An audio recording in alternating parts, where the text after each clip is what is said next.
And in the end, everything falls into place. Until then, we can just laugh at the confusion and keep reminding ourselves that everything happened for a reason.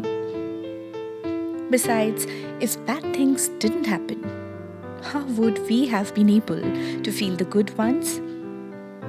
Things do end. People do leave, sooner or later. Life is a journey of the meanwhile. And in the meanwhile, life is always whole. My life is my message to the world. And when I decide to write it on my own terms, I first look deep inside my heart. What is it that gave me pain? Once I discover that, I refuse, under any circumstances whatsoever, to inflict that pain on anyone else. My wish is to see others free from suffering. My wish is to make the world a better place.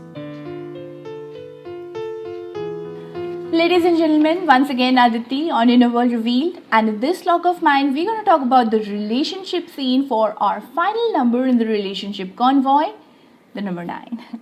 As a matter of fact, I have already covered all the combinations from 1 to 8 with the number 9 in my previous logs, and in this log of mine I'm going to entwine some of them together. Now, before I go further, it is important for you to know what your life path number actually is. Most of you who are my regular viewers already know this method of quickly calculating your life path numbers. For the rest of you who are new to my channel, here it goes. Say you're born on the 3rd of November 1987, you have to add all the digits as you can see on the screen and keep on reducing until you derive a single digit. And calculating like this, we find the life path to be a 3. For relationship compatibilities, we always reduce the code to a single digit number. Hence, even if you have a master number, that is if you have an 11 life path or a multiple of 11 life path, you still reduce it finally to a single digit code.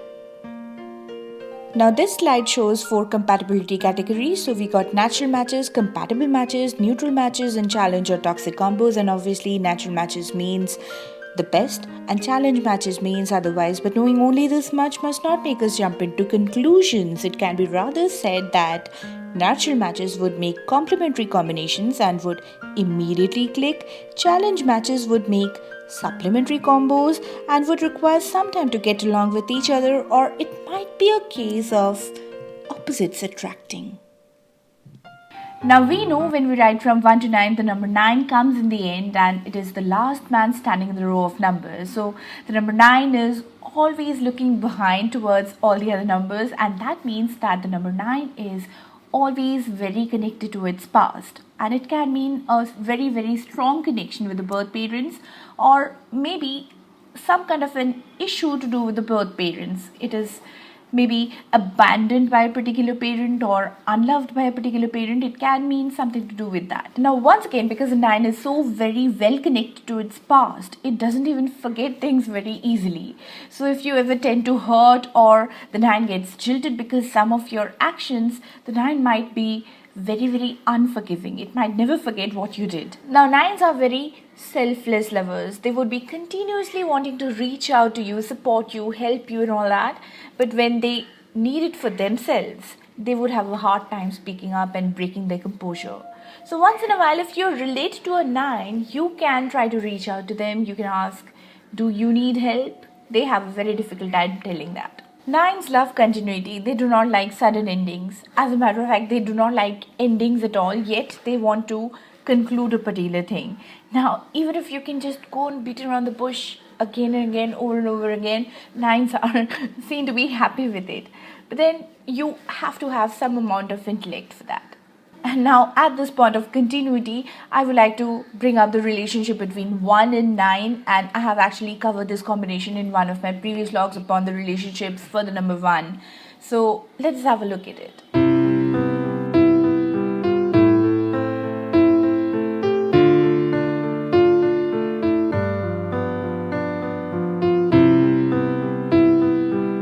1 and 9 are just known to be compatible to each other. However, I believe that there can be much more to the relationship. 1 leads with its enthusiasm and energy, 9 leads with its evolved wisdom. If 1 ever accepts superiority from any other number, it has to be the 9. But 1 is a number that doesn't give up very easily, and it starts putting its defenses on. And that is where the problems can actually begin. Also, there is a problem with the 9, that the 9 carries a lot of past baggage and is unable to let go of them.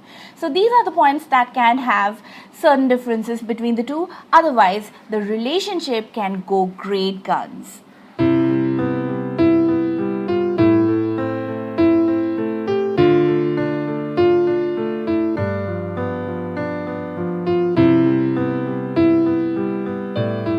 Well, our next combination is the 9 and a 2. Technically, this combination is a very compatible combo, and actually there are a lot of similarities between the two numbers as well. Both are very good lovers.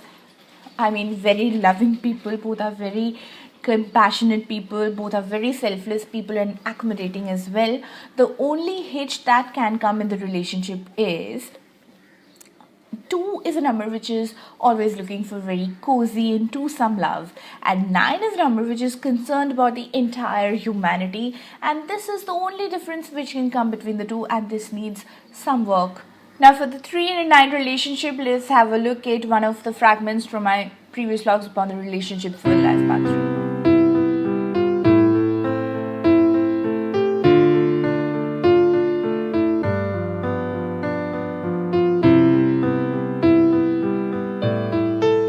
9 is a natural match combo. Natural match combinations just instinctively understand each other, blend very well with each other. They understand each other's emotional requirements very, very well.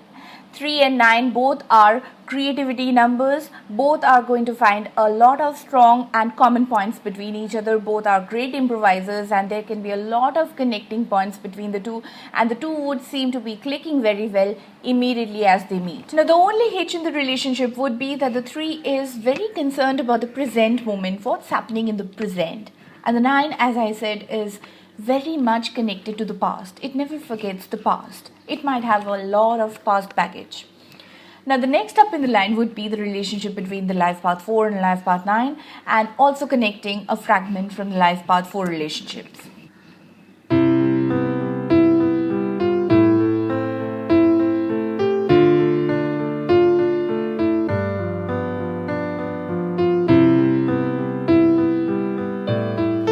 Now, one thing I would like to add out here is this one is a challenge combination, and this one indeed needs some work. To begin with, 9 is a very social number and is always concerned about a lot of people around it. 9 wants to be very socially active. It wants to do everything: public speaking, raising funds, organizing events, charity, so much. And 4 is a vibration which feels more comfortable at home. It is very withdrawn and likes to be aloof. And I have seen major debates happening upon this topic, that whether being social is better or being a private person is correct or incorrect. I would like to say that both are correct.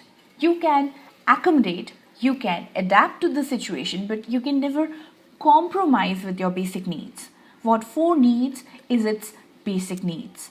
And what 9 needs, being social and everything, is also a basic need for the 9.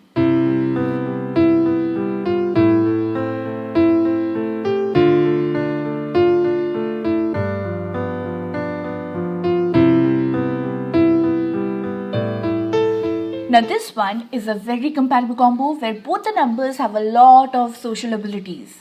And when they connect together, their social circle and the social networking is just gonna grow like anything.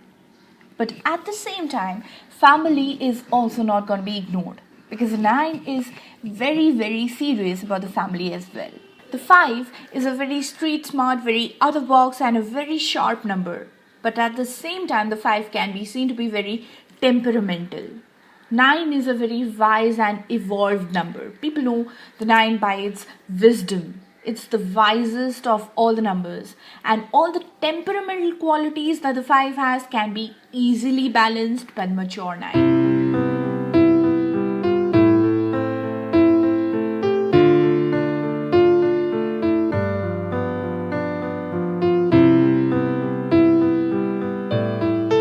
and a 9 is a natural match combo and is one of the most sought after combinations.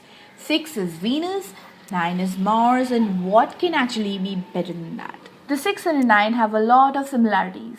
Both the numbers are equally self-sacrificing and compassionate. Both the numbers are very serious about family and children. Both the numbers have creativity in equal degrees and can go in the same direction. The 6 and a 9 can be excellent business partners and partners in personal lives as well. And once they come together, the relationship between them can last a lifetime.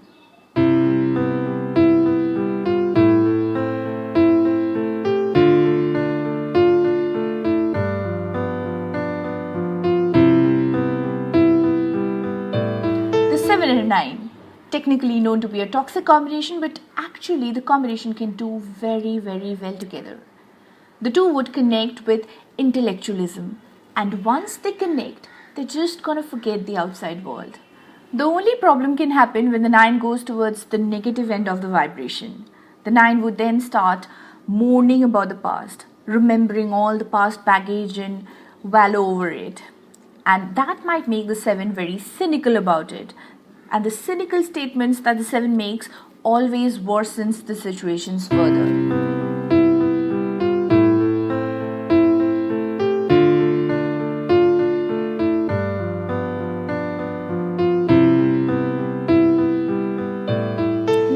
Ability to love unconditionally and selflessly, and this is a quality which the 8 might sometimes fail to understand.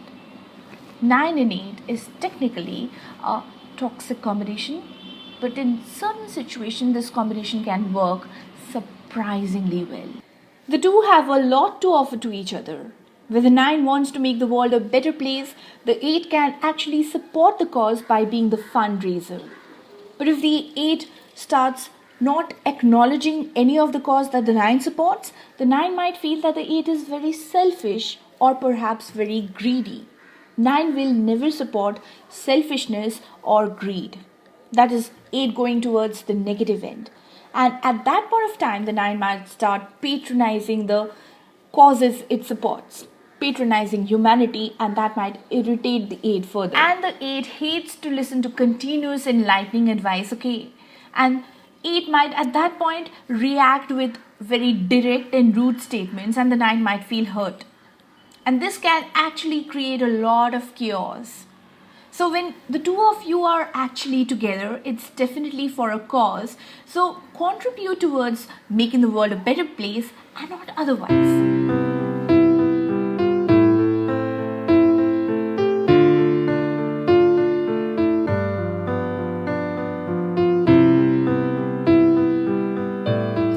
Now we talk about humanity, and we have two brand ambassadors for the same cause. 9 and 9 coming together. What else would they support other than selfless humanitarianism? So whenever in this whole wide world a 9 is bonding with another 9, it is going to cause a lot of benefits to the whole humanity. And we must all throw a party. But every time these mirror combinations happen to come together, say 1 and 1, 2 and 2, 3 and 3, 9 and 9, what happens is obviously the strengths are magnified, but at the same time, the flaws are also magnified. Whatever is a flaw with one is also the flaw with the other. So the flaws are actually not supplemented, but magnified. So if you would ask me, having all compatible numbers coming together is completely good in every possible way, and having challenge numbers coming together is bad in every possible way, I would say that thinking that is not correct. Compatible numbers, when come together, blend so very well, so very easily that they immediately become one. You can no more see them as two separate people. Challenge numbers, when come together, still remain two separate people. They remain two separate complete individuals. Universe always tries to create a balance. And to create a balance, every ingredient is required in right quantities. So ladies and gentlemen, this is my last log on the relationship convoy. I am concluding the relationship convoy with the number 9. In my next log, I'm going to begin with a very hot topic, and that is how is the upcoming year 2015 going to impact all our lives? That's going to be a very interesting log, so stay tuned for that. Until then, know your numbers, be your numbers, and make the most out of your numbers. Stay blessed, have a good time, celebrate life. Bye bye.